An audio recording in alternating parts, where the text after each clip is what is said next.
కరెక్ట్‌గా 6 గంటల 3 నిమిషాలకు రిలీజ్ అయినటువంటి టీజర్ దుమ్ము దులుపుతుంది. యూట్యూబ్‌ని షేక్ చేసి పారేస్తుంది. బాలయ్య బాబు చెప్పినటువంటి డైలాగ్ మాత్రం ఉర్రు తొలగిస్తుంది. హిమాలయ పర్వతాల్లో ఒక ఫైట్ సీక్వెన్స్ మోత మోగిస్తుందంటే ఇది చిన్న మాట అవుద్దేమో.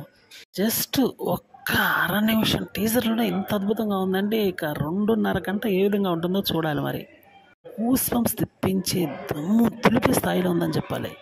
బోయపాటి సీని ఎట్టకేలక సంచలన టీజర్ అయితే రిలీజ్ చేశాడని చెప్పాలి. ఆషామాషి టీజర్ అయితే కాదు, మైండ్ బ్లోయింగ్ టీజర్.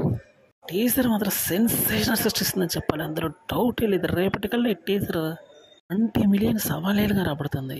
ఇక తెలుగులోనే ఈ ఫీట్ సాధించిందంటే ఇక హిందీలో ఎట్లుంటుందో చూడాలి. ఒకరోజు ముందుగానే తిరుగులేనటువంటి పండగ వచ్చిందని చెప్పాలి. ఫ్యాన్స్కి ఉర్రు తొలగించే విధంగా ఉంది ఈ టీజర్. కండ ఫస్ట్ పార్ట్ యొక్క టీజర్ని మించి మరి ఇది ఉందని చెప్పాలి. ఏ మాత్రం ప్రిడిక్టబుల్ కానటువంటి టీజర్ మాత్రం అదిరిపోయే విజువల్స్తో అయితే దుమ్ము దులిపేస్తుందని చెప్పాలి. బోయపాటి సీన్ యొక్క తడాక మళ్ళీ చూపించే టైం వచ్చింది. ఆన్ ఇండియన్ రేంజ్లో ఈసారి చెలరేగిపోతాడని చెప్పాలి. బాలయ్య బాబుకి ఈసారికి ఆకాశానికి హద్దులు ఉన్నవేమో అన్నంత విధంగా ఉంది టీజర్.